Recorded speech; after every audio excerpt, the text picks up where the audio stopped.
Welcome to the 12th episode of Legal Affairs. I am Lawrence Ma. Today we will explore a list of topics that we think the new John Lee government should consider passing laws on. Now these topics include fake news, abuse of police officers on duty, intimidation of judges, and child abuse. In the studio today we have Mr. Grenville Cross SC.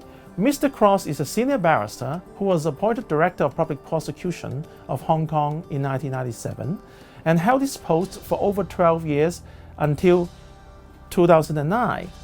He was the first DPP to be appointed after the transfer of sovereignty of Hong Kong, and he is also an honorary professor of law at the Hong Kong University. Now, he will give us more insights on these topics.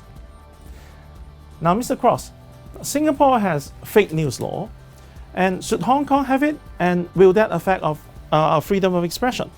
Well, as you well know, Lawrence, during the insurrection of 2019-2020, numerous weapons were used against the authorities here in Hong Kong. I suppose the weapon of choice was probably the petrol bomb, which was deployed on the streets, but also very popular was fake news. And fake news was used with very considerable effect to cause maximum problems for society. You remember, for example, that stories were put around that the police had killed protesters at Prince Edward Station, that the police had blinded a woman, that they drowned a student, that they were raping protesters who'd been arrested in the police stations. All these type of fake news were being disseminated. And why was this so? I mean, we have to ask ourselves that. And the reasons really are quite clear. First of all, they wanted to demonize the police force and put them in the worst possible light.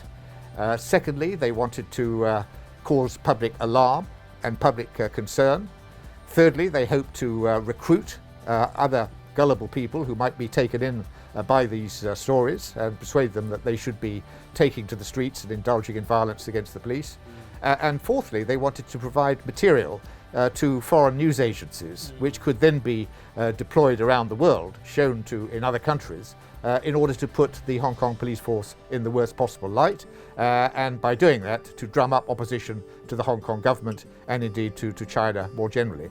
So this was a highly sinister instrument in the hands of the protest movement. And as I say, it did a lot of damage. But it illustrated more than anything else. Right. Something had to be done to control this type of activity. Obviously, there had been fake news in the past, but nothing on this type of scale. And so something had to be done. And in my view, what we now need is a fake news law, such as the one they have in Singapore, which has been very effective. It came in about 3 years ago. It's known as the Prevention of Falsehoods and Manipulation Act. And it can be used in circumstances where someone knowingly or with reason to believe puts out a statement which is false, which is likely to cause public alarm or likely to have an effect on public order, or which is likely to have health implications, for example. And this type of conduct obviously has to be prescribed. Now clearly it does involve some curtailment of the right to say whatever you want and publish whatever you want. But the International Covenant on Civil and Political Rights recognises that legitimate restraints are perfectly permissible. They can, for example, be introduced where it's necessary for public order, or for national security, or indeed to protect the rights of particular individuals. So there is no absolute right to publish whatever you want. Yeah. There have to be reasonable restrictions, and this is recognised internationally. So this is the type of law that, in my view, we need, and it is legitimate. So after we enact that law, because when drafting the law, we will comply with the ICCPR and the basic law, freedom of protection of information, so to make the law constitutional. Now let us come to the second question. We can see vast examples of insults and abuse of public officers in recent years, including the police, particularly during the 2019 riot. Now, is that the reason that we want laws on this? Well, it certainly brought it all to a head. I mean, the protest movement indulged in vile abuse of police officers. These were decent police officers who were going about their regular duties, trying to control crowds, trying to prevent violence breaking out, and they were subjected to endless invective and insults.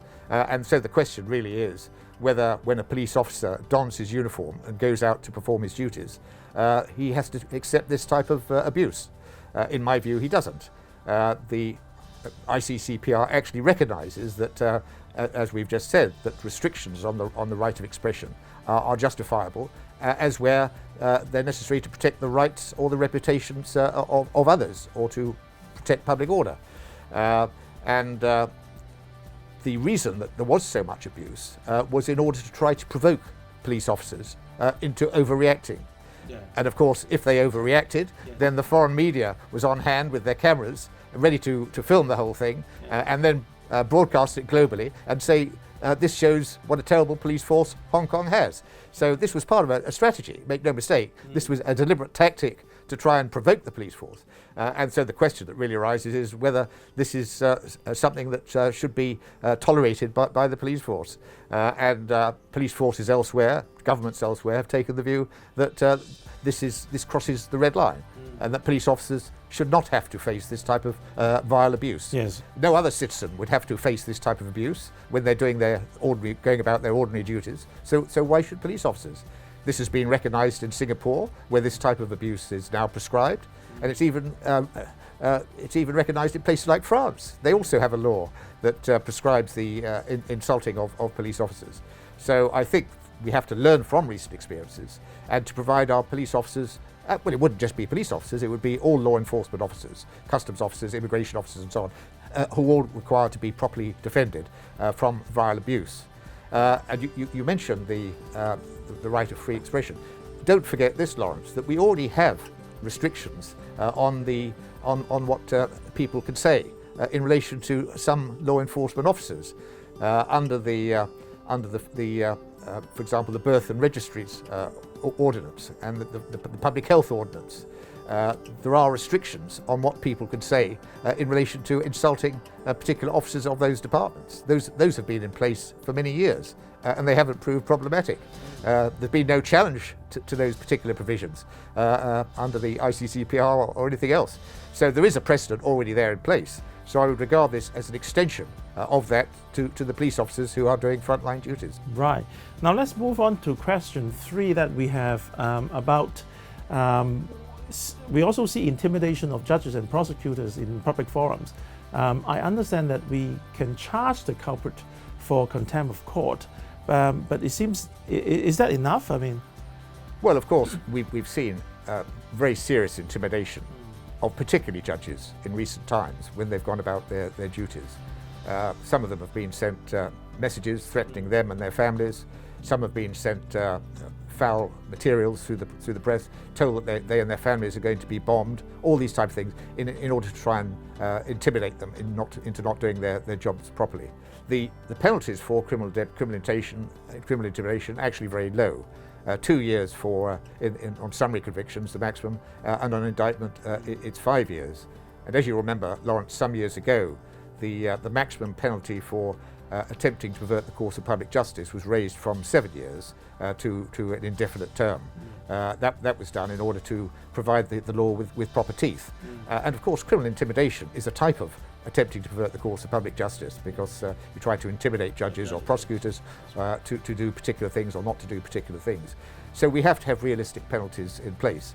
And I would have thought that there would be a very strong case for increasing the penalties for criminal intimidation. And I don't see how anyone could seriously say that was objectionable. So I'm very much in favour of that. So obviously our judges need to be protected, and it's incumbent on the legislature to make sure that they are properly protected. And as I say, I can't see any serious objection to considerably increasing the maximum penalties. Right. Now let's move on to our last discussion. I know that you are also the patron of an NGO which is called Against Child Abuse, right? Can you tell us why we need more laws or better laws against child abuse? Well, child abuse, Lawrence, is a very big problem in Hong Kong, and it has been for many years. The government has recognised this, and that was one of the reasons they established the Commission on Children, which is chaired by the Chief Secretary in 2018. Many people hoped that commission was going to be an engine for change, but actually very little has happened, and many of the reforms that were required simply haven't come to pass. So let me tell you the problem that we're confronting. In May of this year, the Social Welfare Department revealed that there'd been a 45% increase of cases of child abuse in 2021. There'd been 1,367 from memory cases reported. And this was just the tip of the iceberg, because those are only the cases that have been reported. The vast majority never come to light. Right. You see, they never come to light. Often they're committed in homes and so on, and no one knows about them. The child suffers in silence and doesn't know who to turn to for help, so nothing is ever done about it. So the suffering of children is compressed, and they just have to try and deal with it as best they can. But that's only one statistic. The police reported earlier this year that sexual abuse cases of children went up by 60% last year. My own NGO against child abuse recently did a survey of 700 children, and these are children aged 6 up to 17, and 49% of those children reveal that they had been physically abused in a domestic situation. So this type of abuse is going on all the time. It is a major problem, and very little is actually being done about it. Alarm bells have been ringing for some time. For example, the Law Reform Commission recommended in 2021 that an offence of sexual grooming should be introduced as soon as possible, and allied to an offence of sending sexual messages to children. That still hasn't happened. That has to be prioritised.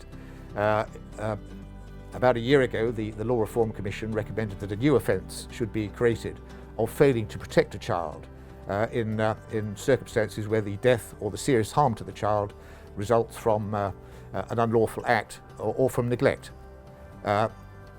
When this was proposed in England, it was rushed straight through the Parliament. Here it's been talked about for many, many years. It was first talked about when it was referred to the Law Reform Commission in 2006. Nothing's happened after all those years. So this law is urgently required, but hopefully the new government will take this on board. But one of the most important ones that's required, the most important child protection laws, is the one that the outgoing Chief Executive, Carrie Lam, actually mentioned in her last policy address. Right. She said during the course of the next legislative session, she planned to bring forward a law for the mandatory reporting of child abuse, because that is an area that obviously needs urgently addressing. Many countries have now introduced laws prescribing mandatory reporting of child abuse, such as Australia, such as Canada, such as the United States, such as Japan, and so on. And so that's what we need here, so that if people do become aware that a child is being abused, whether they're neighbours, whether they're medical professionals, whether they're teachers, whether they're doctors, whoever they may be, they would be under a duty to report it if they reasonably suspected that a child was being abused. So these are some of the main areas, Lawrence, where action is required. We also need, for example, a law in relation to internet pornography. It's far too easy for children to get access to internet pornography, and as you appreciate, this can have a very damaging effect on their mental growth. Obviously, children can't buy pornographic magazines because you have to be 18 and they're all wrapped up and so on. But those sort of restrictions don't apply if it's on the internet. Exactly. And so there has to be an obligation put on internet service providers for age verification to make sure that only adults can access that type of material. So these are the sort of areas that very urgently need to be looked at, in my view. Thank you, Mr. Cross. A very informative session. This is the program for today, but Mr. Cross will also be available in our next episode with Mr. Stephen Yap. See you next time. See you next time. Thank you. Thanks.